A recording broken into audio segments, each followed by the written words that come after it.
Mapagpala at isang magandang hapon sa inyong lahat, mga kapatid sa pananampalataya. Sa hapong ito ay ako po ay magbibigay po ng mga testimony para po sa kabutihan at kapangyarihan ng ating Panginoong Hesus. At bago po ako magumpisa, mga kapatid, sa aking testimony, ay hinihiling ko ang bawat isa na tumatangkilik sa aking live video patungkol sa ating Panginoon. Hilingin ko ang bawat isa na makisa sa aking opening prayer. Banal na Diyos, Ama na makapangyarihan, ako po'y nagpupuri at nagpapasalamat sa hapong ito, God, hallelujah, na ikaw, Panginoon God, hallelujah, ang manguna sa aming patutuo sa iyong kabutihan at sa iyong kapangyarihan. Pangunaan mo, Panginoon, ang iyong lingkod upang maibahagi ang iyong kabutihan at kapangyarihan sa bawat isa, O God, hallelujah, na manunod at makikinig sa gawain ito, Panginoon. Kami po, God, hallelujah, ay patuloy na nagpapasalamat sa lahat ng iyong kabutihan. Tinatas ka namin, pinupuri ka namin, sinasamba ka namin.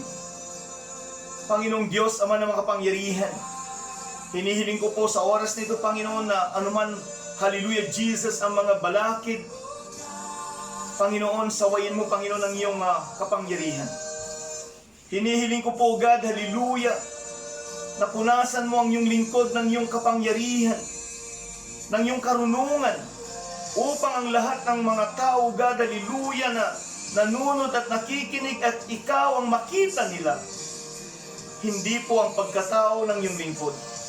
Panginoon, hinihiling ko rin po, God, hallelujah, Jesus, na ang lahat ng makakapanood sa gawain ito, God, hallelujah, bigyan mo sila, O God, ng karunungan na nagmumula sa iyo. Iparamdam mo, God, hallelujah, ang iyong pag-ibig. Higit sa lahat, ang iyong Holy Spirit at ang iyong kapangyarihan. Panginoon, pinupuri ka namin, pinapasalamatan ka namin.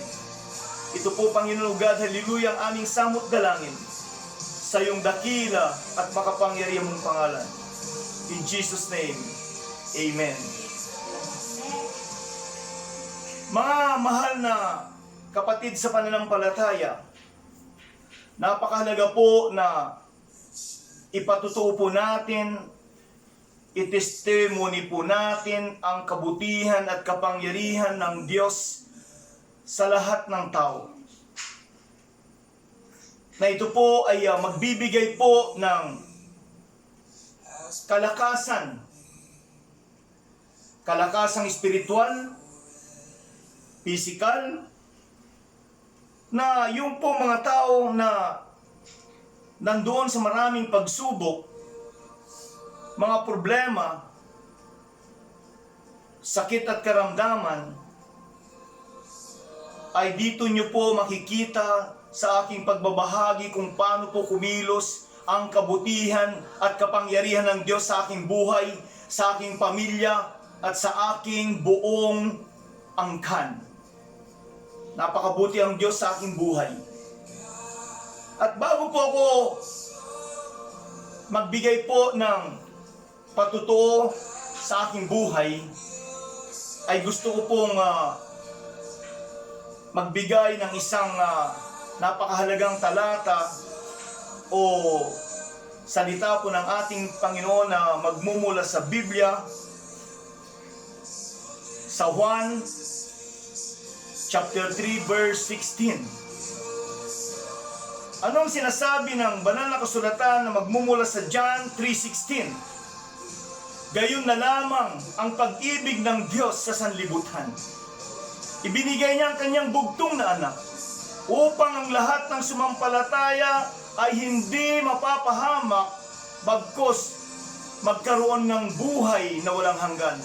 Purihin ang Diyos, napakagandang mensahe po ng ating Panginoon tayo po ay espesyal po sa ating Panginoon, na ang gusto niya sa bawat nilalang, sa bawat tao ay Kanya pong iligtas sa pamamagitan ng Kanyang mabuting balita.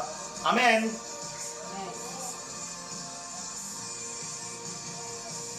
Magbigay po muna ako ng kunting istorya po ng aking buhay, o masasabing partial muna mga kapatid, dahil meron pong pinali po ang aking testimony sa mga darating na araw. Ang inyo pong lingkod ay laki po sa hirap, laki sa bukid, sanay po sa mga palayan. At dahil sa hirap ng buhay, ay pumasok na isang sundalo. Napakahirap mga kapatid ang buhay sundalo. At dumating ang aking buhay na nagkaroon ng iba't ibang pagsubok, problema. Pero napakabuti ang Diyos sa aking buhay mga kapatid. Yung time na nasa magandang kalagayan ng inyong lingkod, ay napakaraming kaibigan, napakaraming barkada, napakaraming mga tao na halos sasabihin na kamag-anak ka. Dumating po yung time sa aking buhay na nakaranas po ako ng maraming problema sa aking buhay. Nagkaroon po ng kaso dahil sa mga interest po ng ibang tao. Yung mga tao na hindi ko napagbigyan. Yung mga tao na gusto lang magkaroon ng mga accomplishment sa kanilang mga posisyon. At hanggat dumating din po sa aking buhay, mga magulang at mga kapatid, na wala na akong malalapitan dahil yung mga tao na pinagkatiwalaan ko, yung mga tao na inaakala kong tutulong sa time ng aking kapighatian, sa time na nandun ako sa lugmok ng mga problema. Salamat sa Diyos. Dahil nung mabuksan ko po ang Kanyang salita, ay meron pong isang nagbigay ng pangako na ito ay salita ng ating Panginoon, na ito po ay pinanghawakan ko. Na paborito kong salita ng ating Panginoon na ito ay magmumula sa Biblia, sa Lucas o Luke chapter 1 verse 37. Lagi ko pong itong ibinabahagi sa lahat ng aking gawaing spiritual. Pero hindi po nakakasawa ang salita ng ating Diyos, sapagkat yung ating Diyos, ang ating Diyos na aking ipinapangaral ay buhay. Amen? Ang sinasabi ng banal na kasulatan sa Lucas chapter 1 verse 37, nothing shall be impossible with God. Walang imposible sa Diyos. Amen? Marahil ang iba sa atin sa oras na ito, Evangelist Tokero, totoo ba na walang imposible sa Diyos? Amen? Maraming mga tao na sinisikap pumunta sa mga pananambahan dahil ang karamihan ay merong gustong idulog, merong gustong ipanalangin sa ating Diyos, at naniniwalang karamihan na merong magagawa ang Diyos sa kanilang mga problema, sa kanilang mga pasanin, sa kanilang mga karamdaman. Kaya't walang imposible sa Diyos, mga kapatid. Bakit? ang inyong lingkod ay nagkaroon ng matinding karamdaman na kung saan ako po ay nakitaan sa mga espesyalistang doktor sa urologist na meron po akong benign acute prostate na halos hindi po ako makaihi, merong pagdudugo po yung aking ihi o pag-ihi at ako po ay nalagyan po ng tinatawag na kateter. Kung titignan po natin ang kagamitan ito, mga kapatid, ito po ay isa pong napakahirap po sa isang kalagayan ng isang tao na malagyan po nito. Ito po ay nilalagyan po ng urine bag. Ito po ay pumapasok po sa ating organ na ako po ay dumanas ng more than 2 years na habang ako po ay nangangaral ng Word of God, mga kapatid, ay awang-awa po ako sa aking sarili sapagkat habang ako po ay nangangaral ng Word of God ay meron po akong kateter. Meron yung time at panahon na tinatanong ko na po ang ating Panginoon. Panginoon, ako po'y naglilingkod sa iyo. Paano po ako makakapagpangaral, makakapagbahagi ng iyong salita na ikaw yung Diyos na nagpapagaling, na ikaw ang Diyos na gumagawa ng milagro, samantalang ang inyong lingkod ay meron naman pong sakit at karamdaman.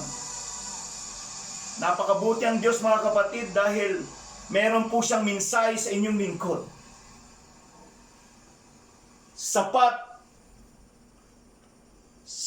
ang biyaya ng Diyos, mga kapatid, sa inyong lingkod. Dahil sa mga problemang ito, dahil sa mga karamdamang ito, mga kapatid, ito po ang nagpainit, ito po ang nagpalagablab, nagpalalim sa aking pananampalataya kay Jesucristo. Bakit? Napakasarap pong manalangin kapag tayo po ay merong hinihiling sa Diyos. Napakasarap pong manalangin kapag meron po tayong mga problema. Napakasarap pong manalangin kapag meron po tayong sakit at karamdaman. Bakit? Upang tugunin po tayo ng Diyos. Amen? Amen. At hindi lamang ganun, mga kapatid, ang pangyayari sa aking buhay.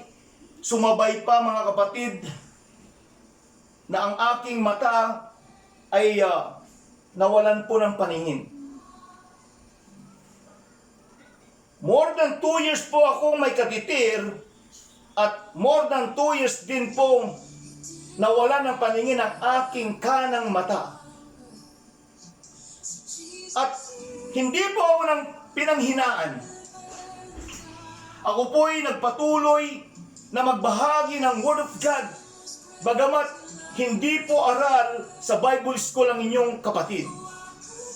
Dahil napakabuti ang Diyos, lagi ko po itong ipinapapatuo, tinitestimony sa lahat ng dako, sa lahat ng lugar, sa lahat ng tao, na kapag kulang tayo ng karunungan, ay humingi po tayo sa Diyos. Santiago chapter 1, verse 5. Kapag kulang po tayo ng karunungan, ay humingi po tayo ng karunungan sa Diyos dahil ang Diyos ay hindi po nagkukulang. Amen? Napakabuti ang Diyos, mga kapatid, sa aking buhay.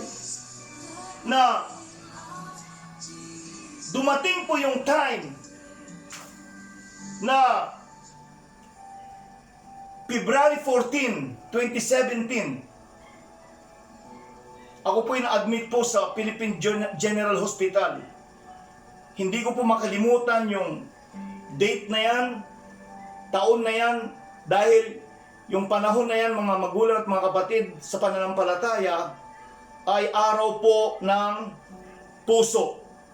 Valentine's Day po, mga kapatid, na kung saan ang karamihan sa oras na yon, sa araw na yon, ang mga tao po ay nagsiselebrate po ng Valentine's Day samantalang ang inyong lingkod ay nakasalang po sa operasyon. Maraming ginawa pong proseso sa aking operasyon mga kapatid, at salamat sa Diyos dahil sa aking biopsy mga kapatid, that time ay wala pong cancer. Ako po isinalang ng 6 na oras sa emergency room mga kapatid dahil nagkaroon po ng pagtaas ng aking dugo. Pero sa oras na yun mga kapatid, lagi po akong nananalangin sa Diyos. Pinanghawakan ko po ang kanyang pangako na hindi po tayo iiwan ng Diyos sa lahat ng oras at panahon. Amen? At lumipas pong 6 na oras na ako po ay nasa operating room mga kapatid. Naging matagumpay po ang aking operasyon. At sa madalit salita mga kapatid,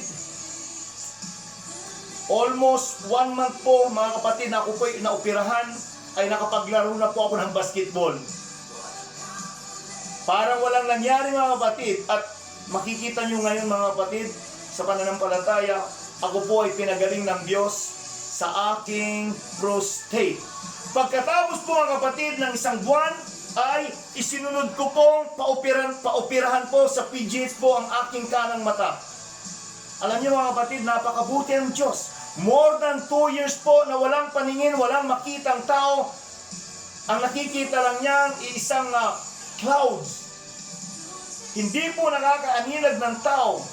At yung time mga kapatid na inoperahan po na 1 oras, after na 1 oras mga kapatid, tinatanggal yung gasa. Salamat sa Diyos. Muli pong nagliwanag ang aking paningin. Hallelujah, Jesus. Napakabuti ang Diyos mga kapatid dahil pinapakita niya ang kanyang kapangyarihan sa mga lingkod niya na nagtitiwala, sa mga anak niya na nagtitiwala. Ikaw at ako sa oras na ito, kapag meron kang problema, meron kang sakit karamdaman, idulog at ilapit po natin sa Diyos at siya po ay gagawa ng kabutihan at kapangyarihan sa iyo. Amen?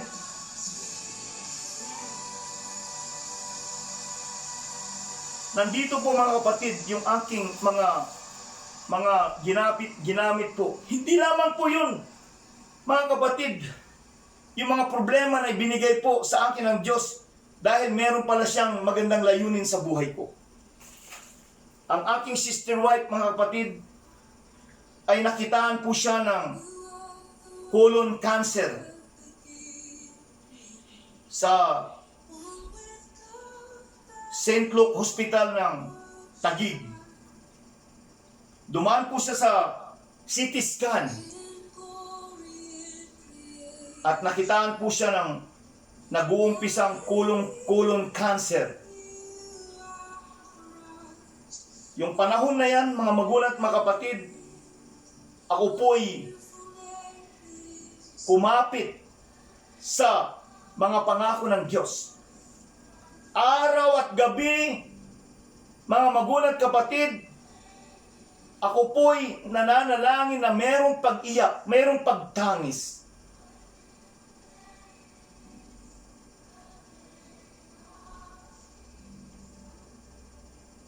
Kapag tayo po'y nanalangin mga magulang at mga kapatid, panalangin na nararamdaman natin yung kapangyarihan ng Diyos, panalangin na mainit sa pananalangin sa Diyos, panalangin na nakikita natin ang ating Panginoon, ay mabilis ang pagkilos ng Diyos upang tugunin ang lahat ng ating mga kahilingan. At tinugon ng Diyos ang aking kahilingan. Ang aking sister wife ay gumaling, naging cleared po ang kanyang karamdaman. Purihin ang Diyos. Amen?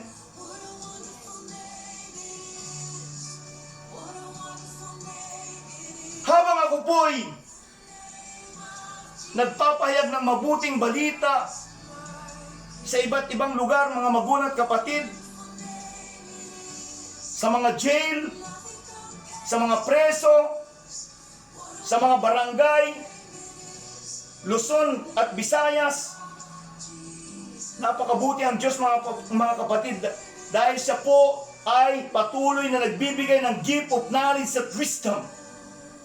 Nagbibigay siya ng Holy Spirit sa iyong lingkod. Bakit?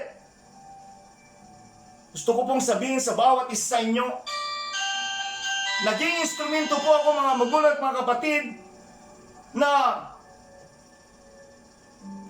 bali 5 tao mga kapatid, isa pong Portuguese foreigner na naghihingalo na sa pamamagitan po ng pagbabahagi ng Word of God sa kanya, sa pamamagitan po ng panalangin, pagpapahid ng langis, dahil yan po yung pangako ng Diyos na ito po ay mababasa sa Santiago chapter 5 verse 13 to 16.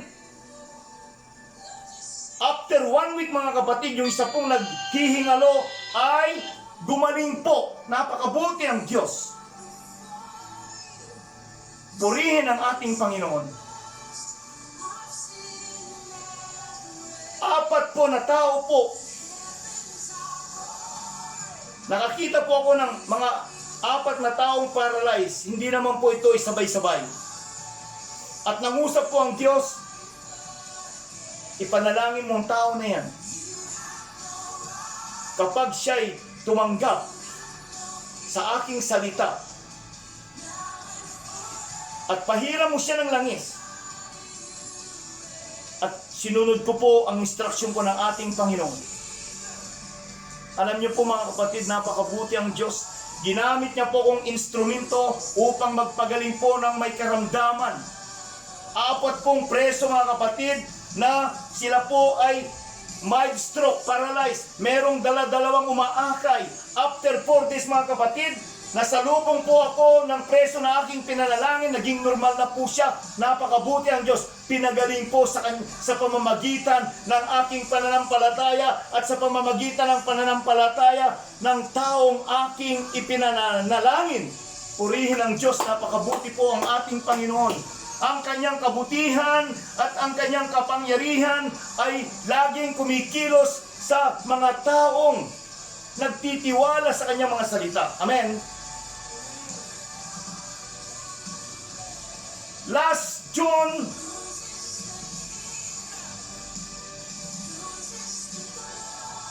at July mga kapatid,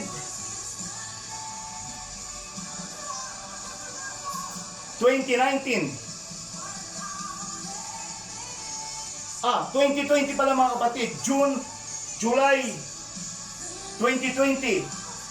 Kami po ay nangaral po sa iba't ibang lugar o dako po sa Masbate. Nangaral po kami sa Kawayan, Masbate, Oson, Masbate, Katayngan, Masbate, Balino, Masbate, Dapdap, Masbate. At alam nyo mga kapatid,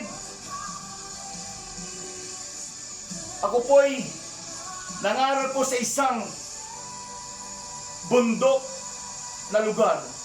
Nagkaroon po kami ng krusada mga kapatid sa Camp Balino, Masbate mga kapatid, na bago ka makarating sa lugar ay dadaan ka sa mga ilog, dadaan ka sa mga nyugan, bundok, na kung saan bago ka makarating doon sa lugar ay basang-basa po yung hanggang hita yung aming mga suot na pantalon dahil sa pagdaan po namin sa mga ilog. Habang kami po'y nangangaral doon sa lugar na yan mga kapatid, ay nangusap po ang Panginoon. Ang sabi ko that time, ang aming Diyos na ipinapangaral ay ang Diyos na makapangyarihan. Ang may gawa ng langit at lupa. Amen? Bakit makapangyarihan? Yung Diyos na aking pinapangaral, ang pangalan niya ay Jesus Christ. Si David po ay nagkaroon po ng kapangyarihan ng Diyos sa kanyang kalagayan. Sa pamamagitan po ng kapangyarihan ng Diyos by His faith, ginapi niya o tinalo niya si Goliath. Amen? Si Si Moises, mga magulang kapatid, sa pananampalataya, kumilos ang kapangyarihan ng Diyos noong merong mga humahabol na mga kalaban kina Moises. Bumuka po ang dagat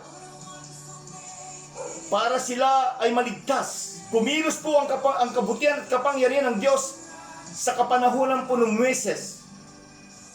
Amen. At si Lot, kumilos din po ang kapangyarihan ng Diyos upang ang pamilya ni Lot, maliban sa kanyang asawa, mga kapatid, ay naligtas si Lot. Si Noah, nagbabala po ang Diyos at kumilos ang kapangyarihan ng Diyos kina Noah, mga kapatid, naligtas po ang kanyang buong pamilya. So ang Diyos na aking ipinapangaral sa apong ito ay gusto ko pong i-encourage ang bawat isa na manumbalik po tayo sa kapangyarihan ng Diyos. Ang Diyos na aking ipinapangaral, mga magulang at kapatid, ito po yung Diyos na walang hanggan ang kanyang pagpapatawad. Marunong lang po tayong magpakumbaba, humingi ng tawad, kakalimutan ng Diyos ang lahat ng ating kasalanan. Amen. Habang ako po'y nangangaral sa isang liblib na lugar, ang pangaral ko po, mga kapatid, ay ganito. Nararamdaman ko sa oras na ito na merong karamihan sa inyo ay merong daladalang mga anting-anting at mga black magic. At yung iba rito ay merong nagbibigay ng sakit at karamdaman. Ang sabi ko, mga magulang at mga kapatid, inahamon ko ang bawat isa inyo, isurrender nyo sa Panginoon. Dahil ang aking pinapangaral na Diyos na may gawa ng langit at lupa, siya po yung pinakamakapangyarihan sa lahat. Ang pangalan niya ay Jesus Christ. Ang sabi ko, kapag hindi nyo isinurrender sa Diyos ang inyong mga agimat, ang inyong mga anting-anting at ang inyong mga daladalang black magic, ang sabi ko, magiging miserable ang inyong buhay. Alam niyo, mga kapatid, meron doon nagbulong sa akin na isang matanda na nagkukulam, albularyo. On the spot, tumanggap sa Diyos at sinurrender niya ang kanyang sarili sa Diyos. At ito po ang katibayan, ang kanyang kuko po ay akin pong tinanggal. Ako po mismo ang aktual na tinanggal yung kanyang kuko dahil ang haba po ng kanyang kuko. Ito po, aktual po yan at marami pong mag-justify po na tinanggalong ko po ng kuko po yung albularyo at mangkukulam. Makapangyarihan po ang Diyos, mga magulang at kapatid. At habang ako po nagpapahayag na ang Diyos na aking pinapangaral ay Diyos na wala nang hihigit, Diyos na makapangyarihan. Marami pong naghubad na may daladalang anting-anting at isinurrender po ang kanilang mga anting-anting. Andito po. Na hindi ko po maitapon-tapon, hindi ko po masunog-sunog. Bakit? Ito po ay ginagamit ko sa aking patutuo na ang Diyos na aking ipinapangaral ay Diyos na may gawa ng langit at lupa, ang Diyos na nagpapagaling, ang Diyos na bumubuhay ng patay sa katauhan ni Lazaro, ang Diyos na nagpapagaling ng may sakit at karamdaman. Mga magulang at kapatid, ito po yung buhay na patutuko sa aking pagbabahagi ng Word of God sa ating Panginoon. Palakpakan po natin ang ating Panginoon. Napakalaga po na ang kabutihan ng Diyos ay mailahad po natin. Yung time mga magulang at kapatid na ako po'y wala nang masanggalan, wala nang malapitan dahil sa mga problema. Kumapit po ako sa Diyos, nagtiwala po ako sa Panginoon. Bakit? Dahil natagpuan ko po ang kanyang pangako. Ang sinasabi sa banal na kasulatan sa Salmo o Awit 118 verse 8. It is better to trust in the Lord than to put confidence in man. Mas mabuting magtiwala o manganong sa Diyos. Bakit? Kapag nagtiwala po tayo sa tao, mga kapatid, ay paulit-ulit ko pong sasabihin na mabibigo po tayo. Paulit-ulit ko pong sasabihin na sila po ang magpapahamak. Brother Ernie o Evangelist Ernie, totoo ba yan? Yes. Ano ang mababalitaan natin sa mga newswatch, sa mga newspaper? Ama, nirip niya ang kanyang anak. Ha?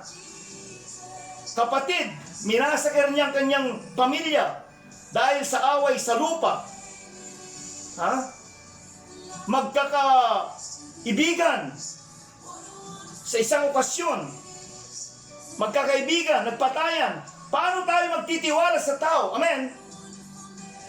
Sa Diyos lang tayo magtiwala, mga magulang at kapatid, dahil ang Diyos na aking ipinapangaral ay matwid, ay hindi sinungaling. Diyos na totoo. Amen?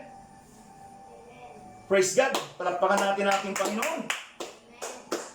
Napakabuti ang Diyos. Ha? Hindi lamang yun, mga kapatid. Awit 118 verse 9.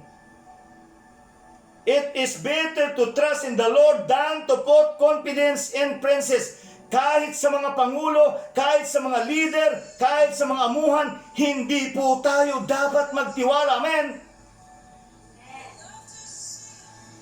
Mga kapatid, tao lang sila, hindi sila perfect sa harapan ng Diyos.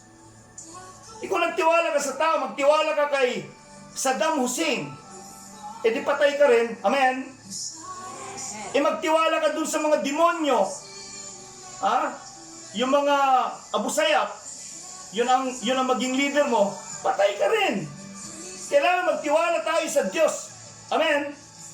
Siya po yung Diyos na tagapagligtas. Siya yung Diyos na makapangyarihan. Mahalaga lang, mga kapatid, sa oras na ito, ay magkaroon ka ng faith.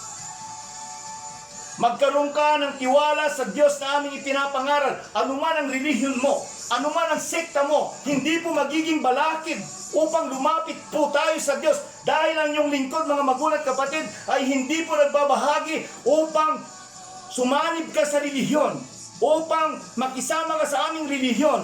Ako po'y nangangaral sa Word of God upang ang ating pakikipagrelasyon ay umigting, uminit sa ating Panginoon. Amen? Praise God. Hallelujah. Praise in the name of Jesus. Hindi ko po inambisyon po na maging mangangaral. Hindi ko po plinano, mga kapatid, na ako po'y magiging pastor.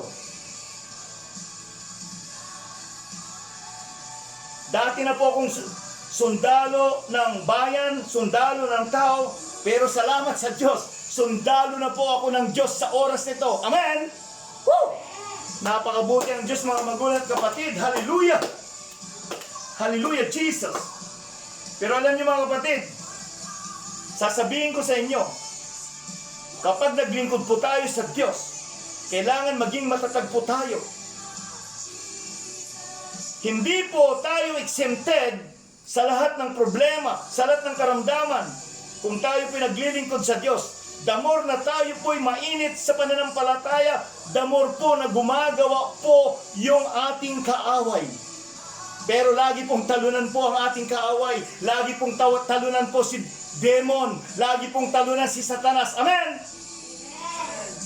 Sa pamamagitan po ng pag-rebuke sa pangalan ng ating Panginoon, lupaypay po ang demonyo.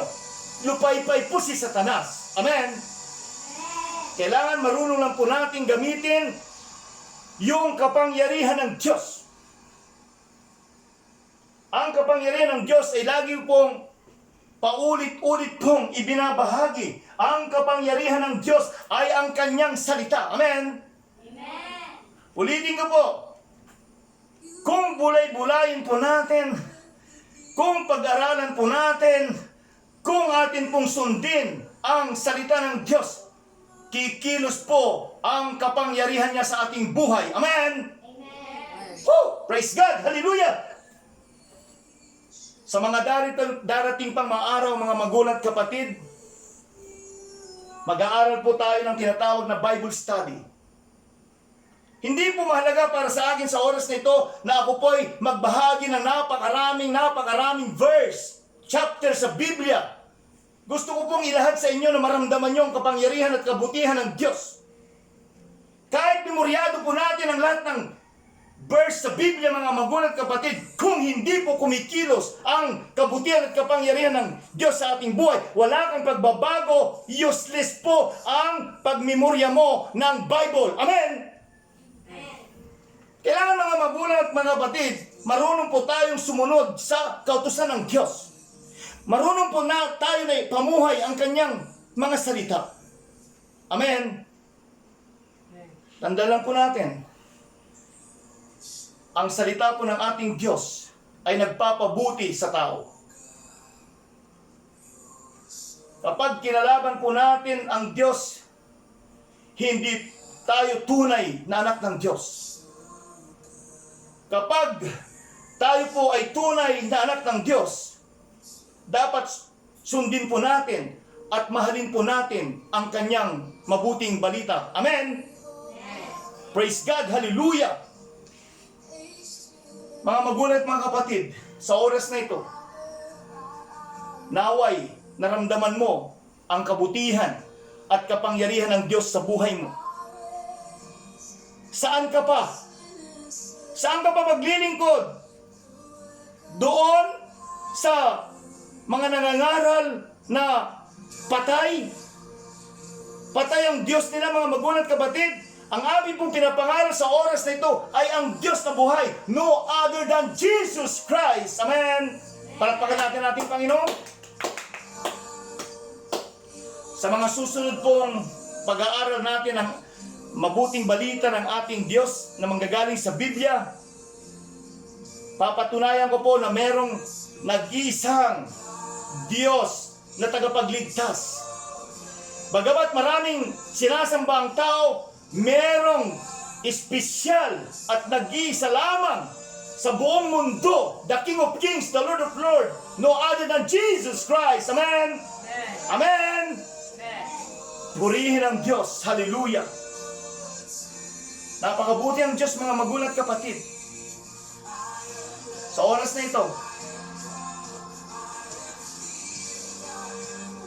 kung meron kang kabigatan, kung meron kang problema, kung meron kang sakit at karamdaman, may lihim ka pa na gustong hilingin sa Diyos, kailangan mga magulang at kapatid,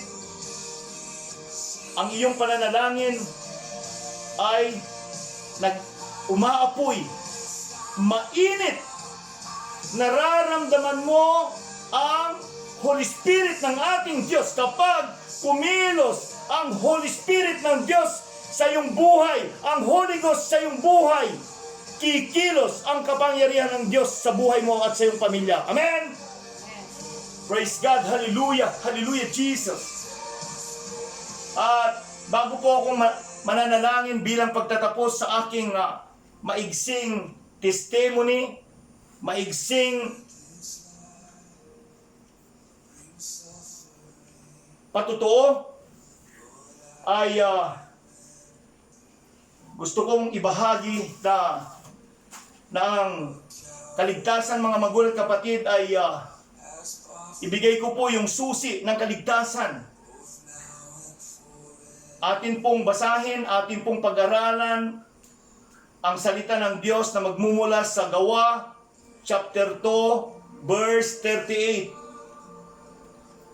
Acts, chapter 2, verse 38. Na ang sinasabi sa banal na kasulatan, mga kapatid, na sa nilalaman po ng Acts 2:38, Kailangan po mga kapatid, ito po ay sundin po natin sapagkat ito po ay kautusan po ng Diyos.